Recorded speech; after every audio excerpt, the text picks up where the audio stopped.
On va revenir maintenant au sujet de l'étalement urbain. Non pas que les deux sujets étaient liés, enfin étaient dissociés, parce qu'au contraire, ils sont intimement liés, puisque ces opérations d'aménagement, si on veut penser la ville, ça nécessite vraiment des investissements.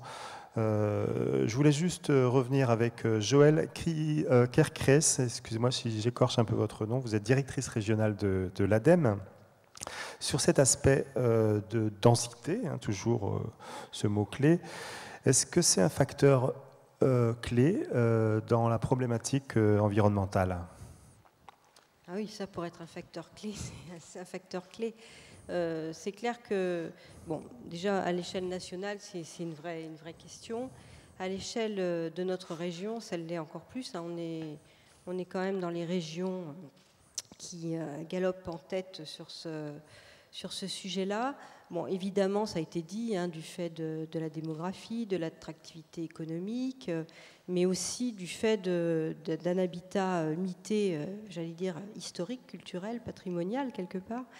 Et puis évidemment, du fait que jusqu'à présent, on a trop considéré que notamment les sols agricoles étaient des sols disponibles, ce qui ne devrait pas être. Ce sont des sols qui ont une utilité évidemment économique majeure et qu'il faut arrêter de consommer à mauvais escient. Très souvent, on fait porter aussi le problème de l'étalement urbain, à juste titre évidemment, dans les zones les plus importantes que sont, les plus denses, je veux dire, que sont effectivement le littoral pour une part, que sont les grandes agglos d'autre part. Et c'est vrai qu'il y a des réalités nuancées entre la façade vendéenne et le fin fond de la Sarthe. Néanmoins, il y a aussi je dirais, trop d'irresponsabilité, j'irais jusqu'à dire ça, aussi autour des bourgs ruraux, c'est-à-dire que dans les bourgs ruraux, le foncier est moins cher, donc le ressenti, on est entouré par le monde agricole, le ressenti de manque de terre est effectivement pas le même. Néanmoins, si dans chaque bourg rural on développe en auréole autour et qu'on consomme des terres, ça finit par peser, d'après les calculs qui ont été faits dans la région, quasiment autant que ce qui est grignoté par les très grandes agglomérations. Donc autour de ça, nous on a un réel souci et qui n'est pas que la consommation d'espace, qui est aussi plus largement toutes les questions qui ont été débattues ici et qui rejoignent effectivement l'accès aux services et les besoins de déplacement et ce que ça génère. Donc autour de tout ça, on se rend compte qu'on a un raisonnement aujourd'hui qui est très très porté sur l'acquisition d'un logement qui nous convienne. Ça a été évoqué aussi, on attache beaucoup d'importance à notre présentation. Et dans les calculs économiques, il y a beaucoup de coûts externes qui ne sont pas comptés, ça c'est une grande généralité dans nos approches économiques, mais des coûts tout à fait directs comme les coûts de transport n'apparaissent que très rarement dans les choix économiques au moment de l'investissement d'un habitat.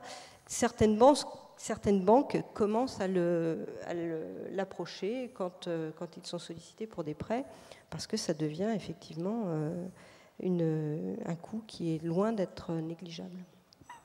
À vous entendre, on a quand même l'impression que la maison individuelle est presque incompatible. Il y a un problème de rapport avec l'environnement.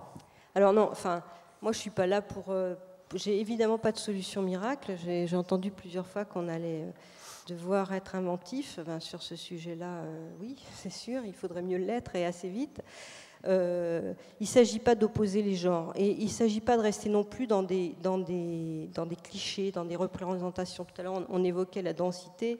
L'agence d'urbanisme de Nantes avait un témoignage assez intéressant sur des densités nantaises. Alors, je m'excuse vis-à-vis du public qui n'est pas nantais, mais où finalement, ce qu'il montrait, c'était que par exemple, le boulevard Guisteau est beaucoup plus dense que le secteur de Malakoff. Bon, l'un est le centre historique de Nantes, l'autre ce sont les grandes tours qui sont au bord de la Loire. Donc effectivement, ce n'est pas du tout la représentation des gens. Mais effectivement, les services associés ne sont pas tout à fait les mêmes dans l'un comme dans l'autre. Donc en fait, il ne s'agit pas d'opposer les genres, il s'agit de trouver une solution qui offre du mieux.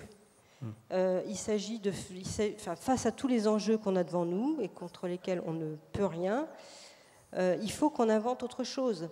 Il faut qu'on soit plus prospectif.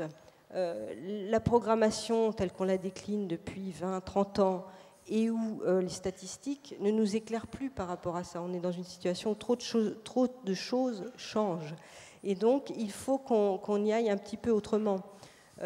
C'est vrai que sur la maison individuelle, nous, notre question, alors on est tout à fait en phase sur la réalité économique des choses. Néanmoins, il ne faut pas que ça se compense par effectivement des maisons qui sont toujours plus grandes. Il faut qu'on essaie de proposer des offres un peu alternatives. J'évoquais avec les uns et les autres tout à l'heure le fameux rêve de la maison individuelle. Nous, notre constat, c'est qu'encore très récemment, il n'y avait pas énormément d'offres variées dans ce rêve. Et je doute fort que tous les Français rêvent de la même chose. Donc, ce qu'il faut, c'est élargir la gamme, c'est offrir des choses un peu différentes.